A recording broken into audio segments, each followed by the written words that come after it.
은혜와 평화가 한 분 한 분들 삶에 넘쳐나기를 주님의 이름으로 축원합니다. 가끔 그 어느 노숙인과 함께한 시 이야기라는 책이 있는데 그 책을 가끔 읽어보면서 제가 여러 가지를 생각할 때가 많이 있습니다. 오늘은 그 책 중에서 이모라는 짧은 시 하나가 있습니다. 이모. 돌아가신 이모는 살아계실 때 좋은 분이셨다. 집에 가면 맛있는 음식을 정성스레 차려주시고 돌아올 때는 꼭 용돈을 챙겨주셨다. 그 좋은 이모가 늙어 요양원으로 가셨다. 가지 않겠다고, 가기 싫다고, 보내지 말아달라고 애원하고 애걸해도 결국 가야 하는 곳. 처음에는 늙고 병든 부모를 떠밀어 보내는 자식이 괘씸하고 분하고 억울하고 원통해서 밤새 잠 못 자고 눈물 흘리는 곳. 그러다가 그곳에서 사람을 만나 친구 삼고 언니 동생 되어 하루하루 죽음을 준비하는 곳. 자식의 그리움을, 부부의 애틋함을 가슴 깊이 묻어두어야 하는 곳. 생각나지 않는 남편, 기억할 수 없는 아내, 이름도 잃어버린 자식들, 애써 기억하지 않아도 되는 곳. 서럽지만 외롭지만 아프지만 눈물 겹지만 따뜻하고 포근한 곳. 이따금 찾아오는 손주자식 올 때만 손꼽아 기다리는 그리움으로 하루하루를 버텨내는 곳. 주면 주는 대로 하라면 하는 대로 어린아이처럼 그저 따라하기만 하면 되는 곳. 우리 이모는 그곳에서 하늘나라로 떠나가셨습니다. 이모가 그립습니다. 이모가 차려주신 밥상이 눈물 나게 그립습니다. 이 시를 읽고도 참 먹먹했습니다.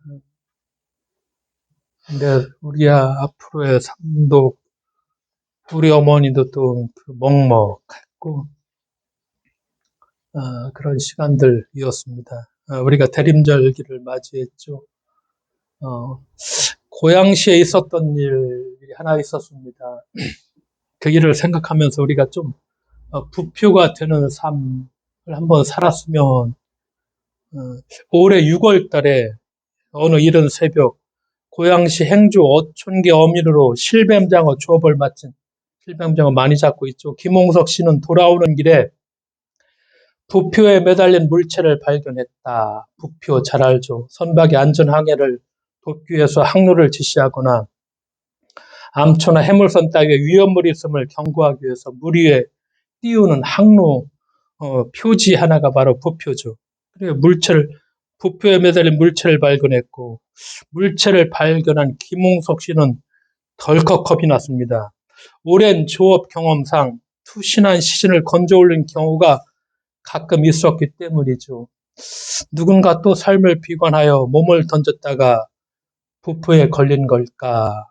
속으로 생각하면서 김홍석 씨는 조심스레 부표 쪽으로 배를 젓다가 오돌오돌 떨면서 부표를 꼭 붙들고 있는 한 학생을 발견했습니다. 잠이 안 와서 평소보다 아침 일찍 일을 시작하기에 발견할 수 있었고 그날의 불면증이 참 고마웠다 이렇게 얘기를 했죠.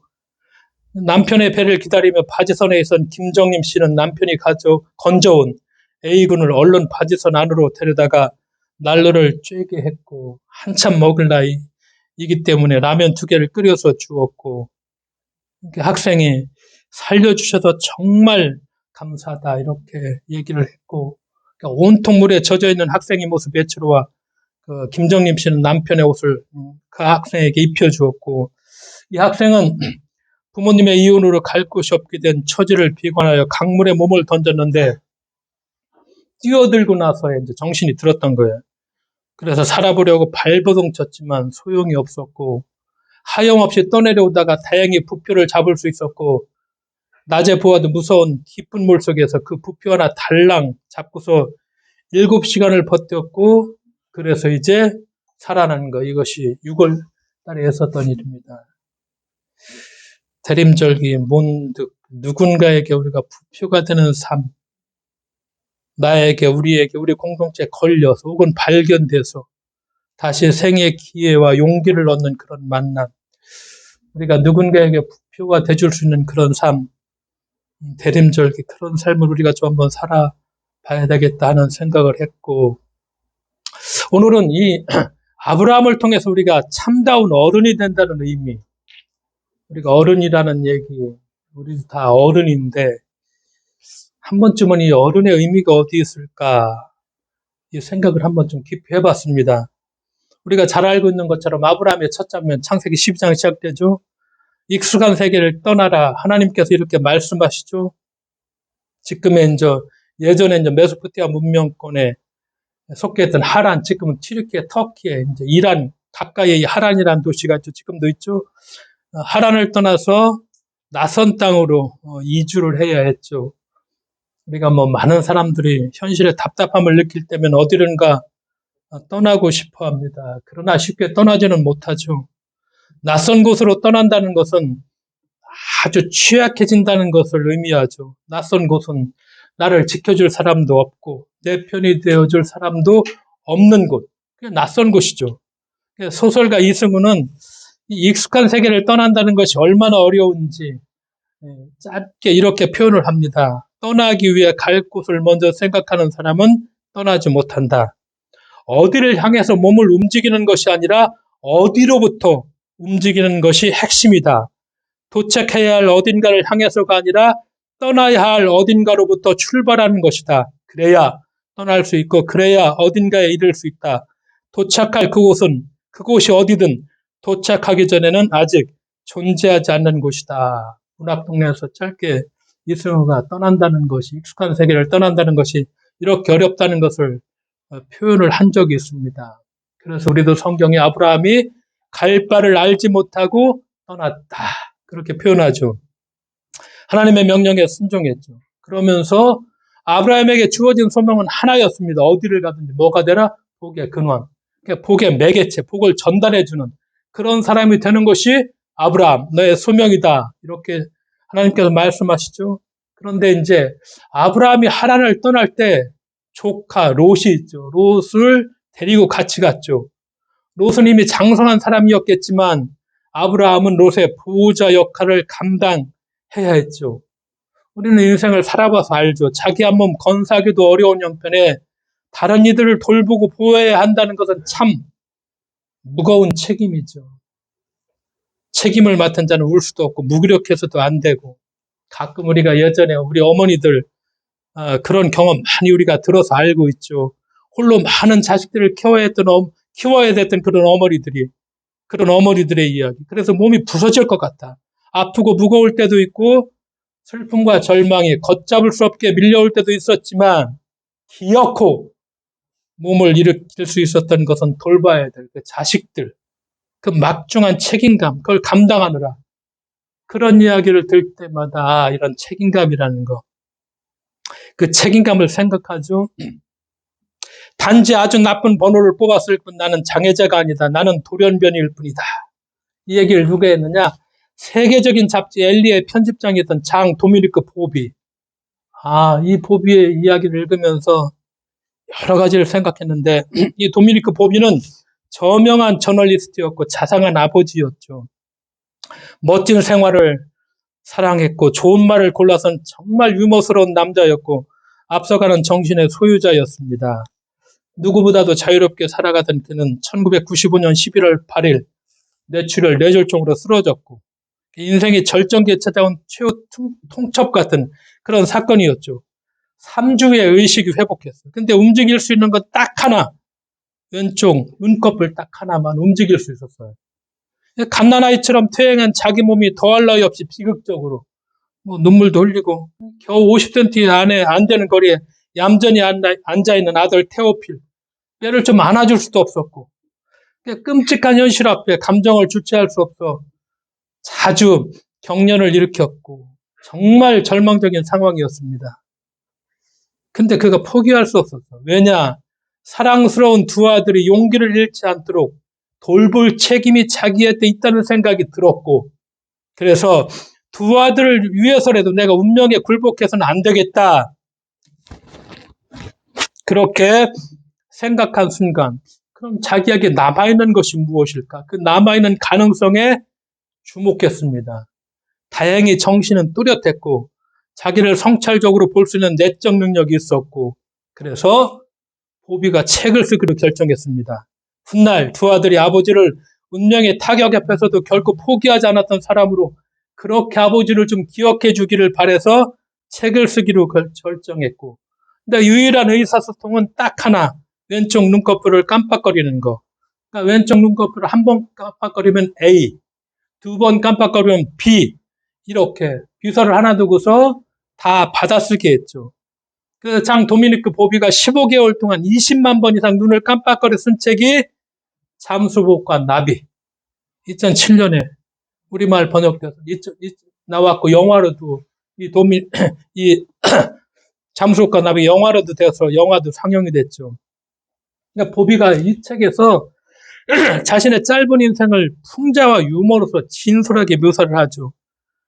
근데 저는 생각해봐. 15개월 동안 딱 누워서 할 수 있는 일이 왼쪽 눈꺼풀 하나 딱 깜빡거리는데 20만 번 이상해서 15개월 동안. 근데 풍자와 유머로서 자기 회고록을 쓸 수 있었다는 거. 정말 한 주간도 어떤 내가 이제 삶에 대한 회의나 뭐 절망적인 생각이 들 때마다 이 보비가 생각나더라고요. 그 와중에서도 자기의 삶을 유머, 풍자할 수 있었다는 거. 잠수복이라는 건 전신이 마비된 그의 상황을 이야기하고, 나비는 세상 어디를 보고 자꾸 날아가고 싶은, 어디든 날아갈 수 있는 그의 정신을 상징해서 잠수복과 나비죠. 책의 서문에서 보비가 이렇게 얘기합니다. 지금 현재로서는 끊임없이 입속에 과다하게 고이다 못해 입 밖으로 흘러내리는 침을 정상적으로 삼킬 수만 있다면 세상에서 가장 행복한 사람이 된 기분일 것 같아. 이 서문에 침 한 번 제대로 삼키면 정말 행복할 것 같다는 그의 이야기.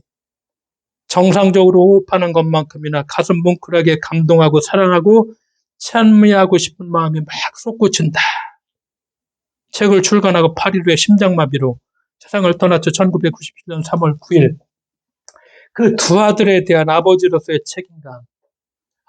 보비는 정말 위대한 어른이었다. 저는 정말 위대한 어른이었구나. 그런 생각을 했습니다. 우리가 아브라함 얘기를 하고 있죠. 롯에 대한 어떤 책임감을 졌죠. 그리고 아브라함이 계속해서 떠남이죠.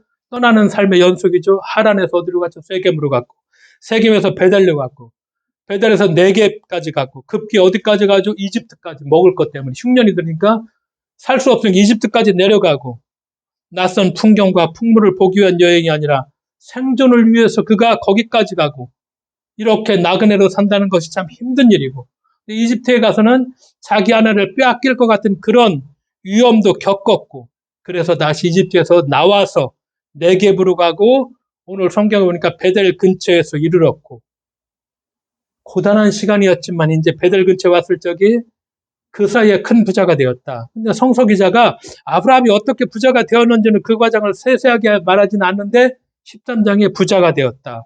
근데 조카 롯도 부자가 되었어. 유목민들에게 목초지와 우물의 목숨과도 같은 것인데, 지금 그들이 현재 있는 장소가 아브라함과 롯이 같이 있기에는, 가축을 같이 키우기에는 비좁은 곳. 그러니까 아브라함의 종들과 롯의 종들 사이에 다툼이 벌어지곤 했죠. 그러니까 이 광경을 보고서 아브라함이 뭘 제안을 하느냐? 창조적 이별. 참 괜찮은 단어다라는 저는 이런 생각을 했었는데, 같이 지나며 미워하는 것보다는 서로 떨어져 그리워하는 게 나을 때가 있다. 창조적 이별도 괜찮죠? 부부 사이에도 이거 괜찮은가요? 에? 조론이요? 하신 말씀 있어요? 창조적 이별.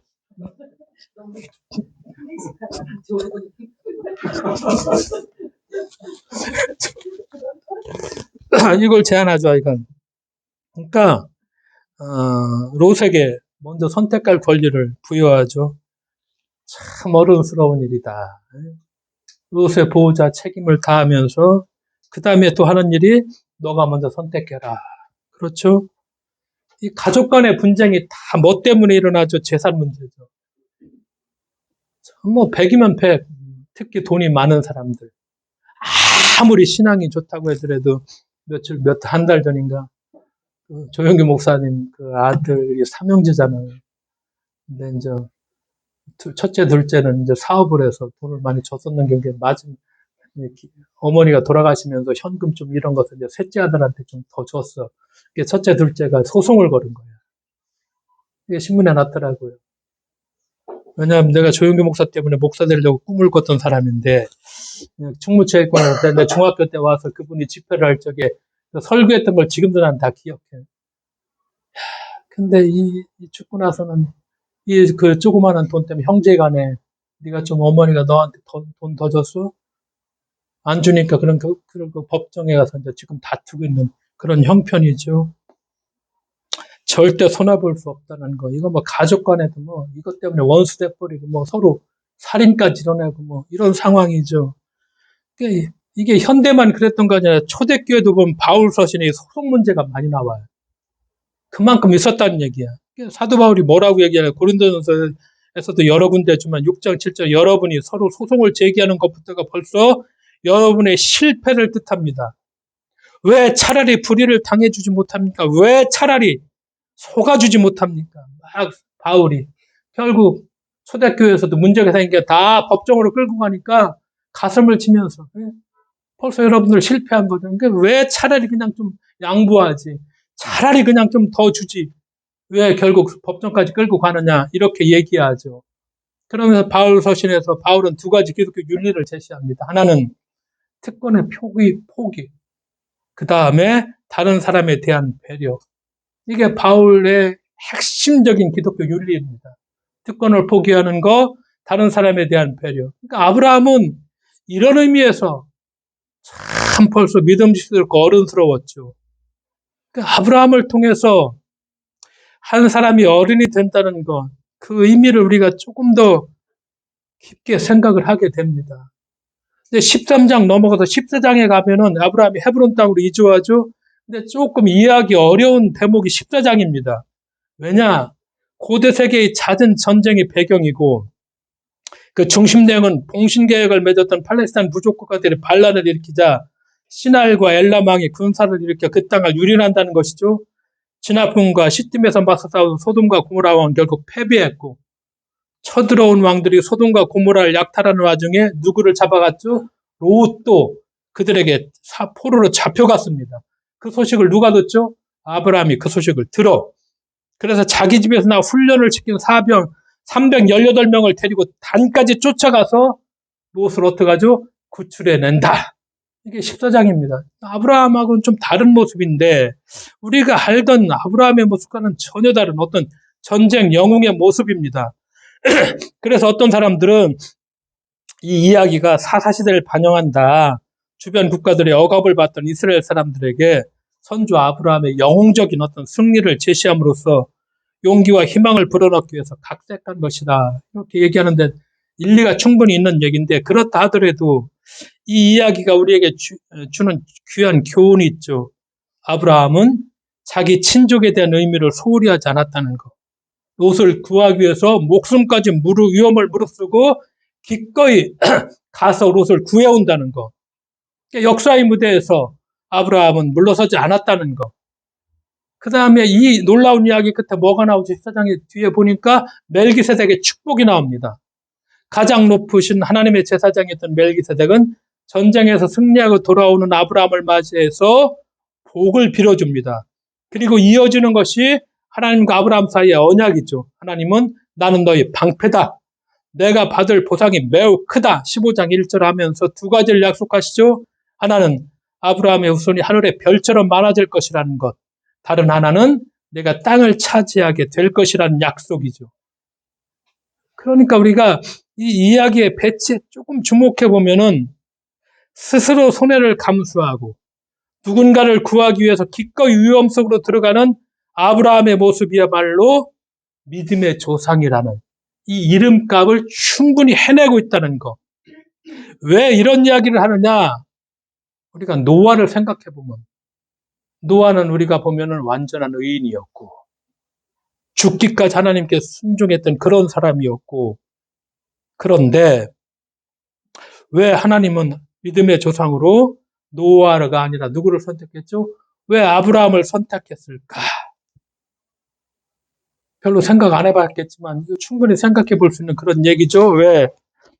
노아는 워낙 완벽하게 그려져 있는데, 저런 노아를 선택하지 않고 왜 아브라함을 선택했을까? 아브라함에게는 있지만 노아에게 없는 것이 하나 있죠. 바로 책임감입니다.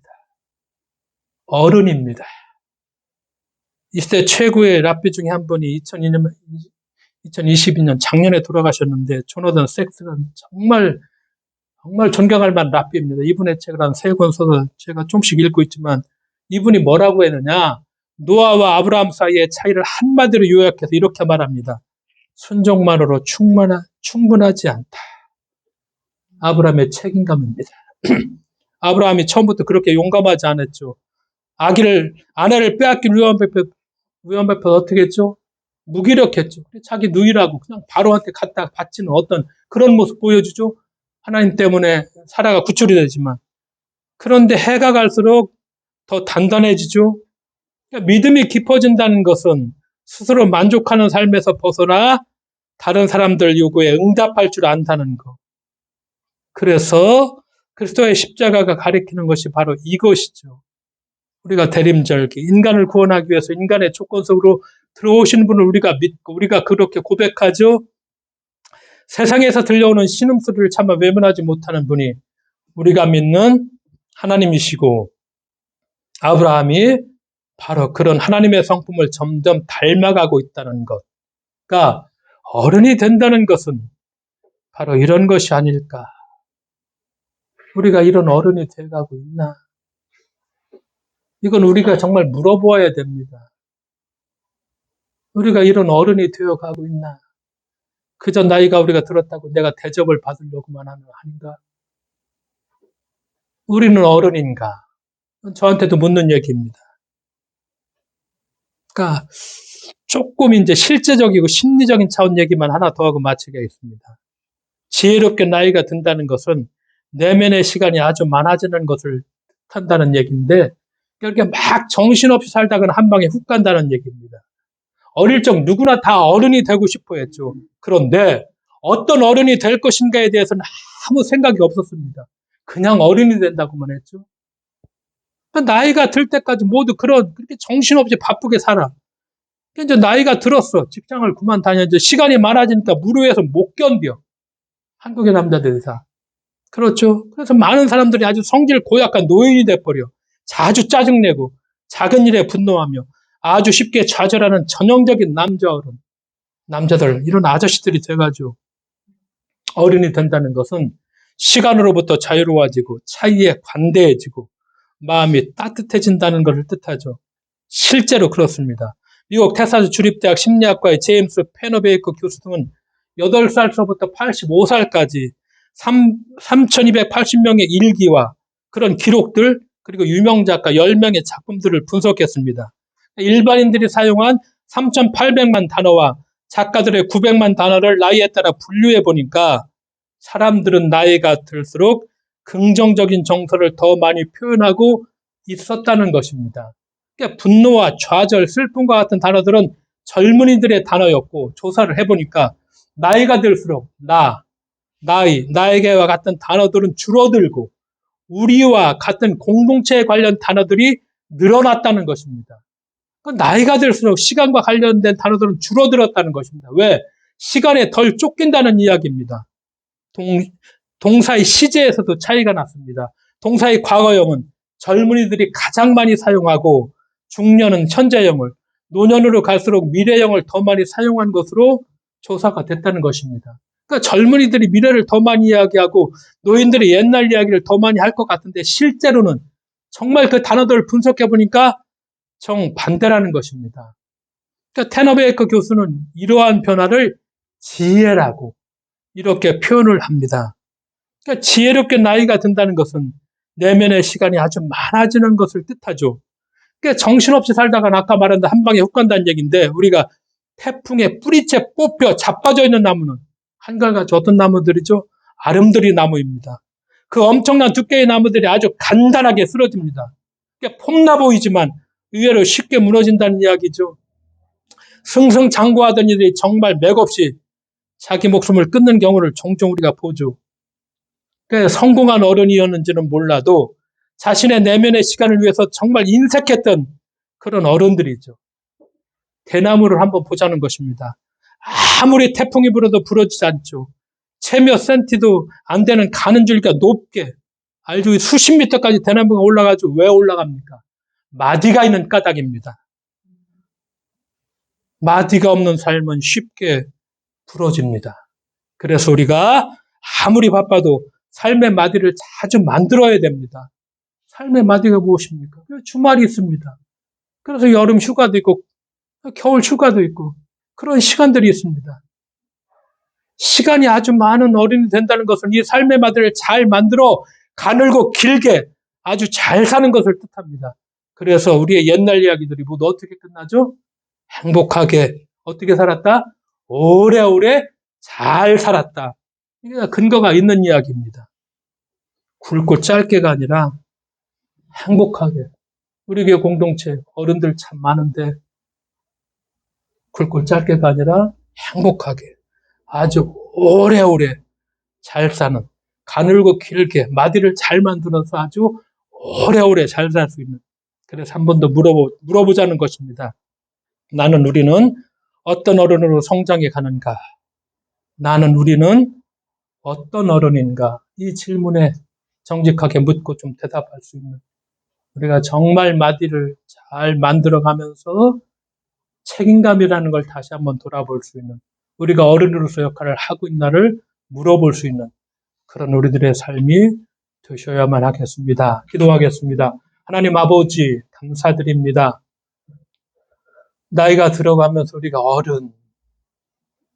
어떤 어른인가 우리가 어른으로서 아버지 하나님 그런 역할들을 해내고 있는가 마디마디를 또 잘 만들어가고 있는가 묻고 대답하는 저희들 될 수 있도록 주께서 동행해 주실 것을 믿으며 예수님의 이름으로 기도드리옵나이다. 아멘.